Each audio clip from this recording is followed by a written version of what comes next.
Après que Franck a été renié par son père, c'est à moi qu'il n'aura pas le choix de confier les rênes des entreprises. Mais ça ne suffit pas. Nous allons aller encore plus loin. Quand Placide va découvrir que sa fille chérie fréquente un homme blanc, il ne comptera plus sur elle pour prendre sa succession. Très bien. Pourquoi cet homme déteste autant les blancs? Ce n'est pas pertinent pour moi de le savoir. Et toi Rebecca, tu vas t'assurer qu'après avoir été renié par son père, ce cher Franck doit se retrouver sans un sou, dans son compte en banque. Ça ne sera pas aussi facile que tu le crois. Franck est impulsif, mais c'est un homme très intelligent. J'ai accès à ses comptes, mais il a 2 autres comptes en Suisse dont je n'ai pas accès. Alors trouve-les. Fais ton travail. C'est pour ça que tu es payé. Si son père le déshérite, je crois que cela suffit largement pour le faire payer. Franck ne vit que pour ce poste. Il rêve du jour où il sera enfin à la tête de toutes les entreprises de son père. C'est moi qui vais décider de comment le punir. Il m'a insulté et rabaissé à plusieurs reprises en public. Il va me le payer. Franck passe son temps à insulter tout le monde. Je ne vois pas pourquoi cela t'atteint. Arrête de le défendre Rebecca, tu vas m'énerver. Mais qu'est-ce qui te prend? Tu es tombée amoureuse de lui ou quoi? Non. Très bien. Alors fais ce que je te dis, c'est tout. Et l'autre fils? Terence? Ce moins que rien?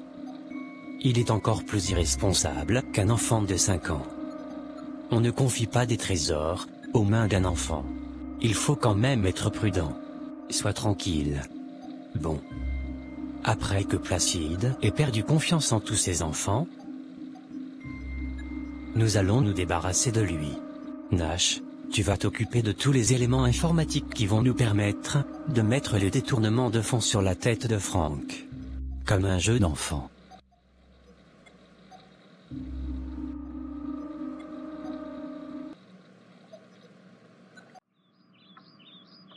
Oh, tu es tellement beau, mon garçon. Merci maman. Va, mon fils. Tu es béni. Que le Seigneur soit avec toi pour ta première journée de travail. Et que sa faveur et sa grâce t'accompagnent partout. Nous bénissons le Seigneur qui a ouvert cette nouvelle porte pour toi. Je suis si fier de toi, Maïko. Tu as travaillé très dur pour avoir tous tes diplômes et maintenant Dieu te donne cet emploi, dans cette grande entreprise. Mon fils, préserve bien ce que l'Éternel t'a donné. Et ne laisse rien ni personne t'éloigner du Seigneur. Je prophétise déjà ta promotion au nom de Jésus. Amen maman. Et même quand tu seras promu, mon fils. Que l'amour de Christ ne quitte pas ton cœur, et que sa louange demeure toujours dans tes lèvres. Sois un adorateur même au travail, mon fils. Amen. Merci beaucoup maman. Tout ceci n'aurait pas été possible sans toi à mes côtés. Tu es un bon garçon. Tu réjouis mon cœur, mon fils. Je suis béni d'être ta mère. Amen maman. Et moi très béni que tu sois ma mère. Tu sais maman, la semaine dernière j'étais en prière. Et hier pendant que j'adorais, j'ai vu en vision, un homme qui voulait faire du mal à papa. Oh, vraiment? Oui maman. Je ne voyais pas son visage. Mais le Seigneur m'a fait comprendre qu'il y a un proche collaborateur de papa, qui complote de lui faire du mal. Eh ben mon fils. Qu'est-ce que le Seigneur t'a convaincu de faire? Tu sais que je ne voulais plus y retourner maman. Mais toute cette nuit, j'étais dérangé. Ce ne sont vraiment pas mes émotions. Je crois fermement que le Seigneur veut que je retourne vers papa pour lui prévenir. Je passerai le voir après mon travail. Alors fais comme Dieu te dit de faire, mon fils. Je prierai pour toi, et pour lui aussi. D'accord maman. Ça va Terence? Je ne te vois pas beaucoup ces derniers jours. Oui, ça va ma petite sœur. Et toi? Tu as bien changé. Je te trouve beaucoup plus calme. Et où sont passées tes bouches d'oreilles et toutes tes extravagances? J'ai donné ma vie au Seigneur Jésus-Christ. Je suis un homme nouveau. Eh bien le Seigneur Jésus-Christ a un grand effet sur toi alors. S'il a réussi à te faire changer de look, alors là... Je ne sais pas vraiment si Dieu est contre les boucles d'oreilles et les vêtements flashy, mais tout ce que je sais, c'est que j'ai été convaincu de le faire. Moi je sais que Dieu regarde au cœur d'abord. La transformation peut être radicale chez certains, comme elle peut aussi être progressive chez d'autres. On n'adopte pas une façon de faire par religion, mais plutôt par conviction. Parce que beaucoup s'habillent selon les normes, mais dans le secret, ils pêchent tous les jours contre Dieu. Eh ben dis donc. Mais ce n'est plus mon frère Terence. Qui êtes-vous, monsieur? Sharon, donner ma vie au Seigneur Jésus-Christ, est, et restera la plus belle décision de ma vie et la plus importante. Je me suis senti tellement libéré, tu sais, j'ai compris, que l'amour de Dieu pour moi, était au-dessus de tout. Sharon, viens avec moi ce soir à la réunion de prière. Je t'invite, et d'ailleurs, j'aurai une surprise pour toi. D'accord, je viendrai.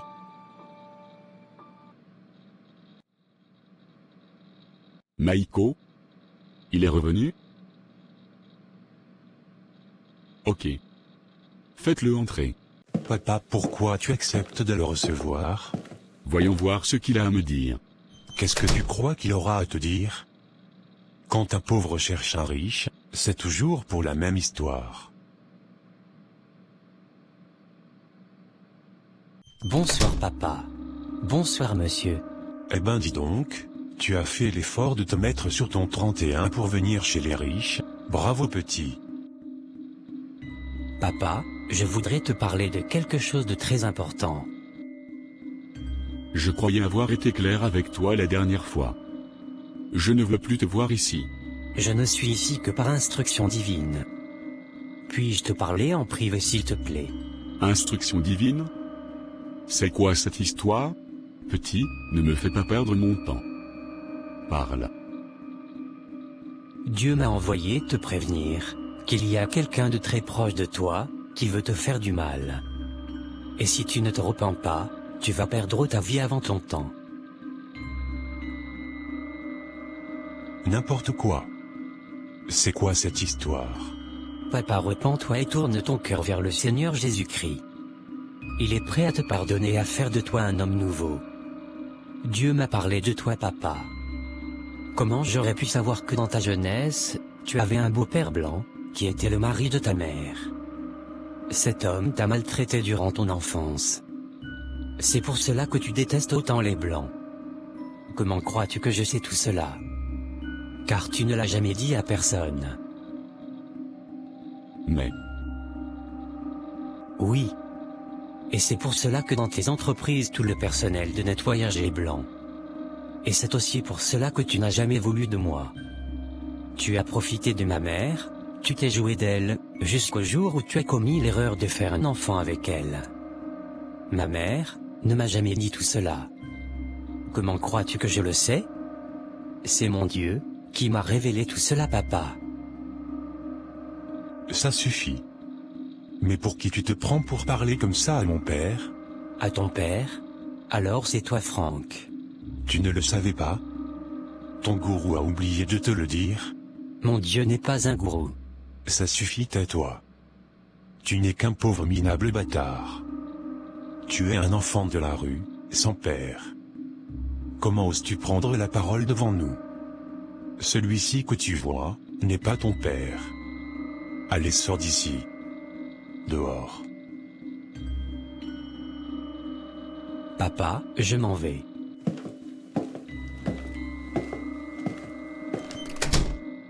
Papa, comment tu as pu le laisser te parler de la sorte?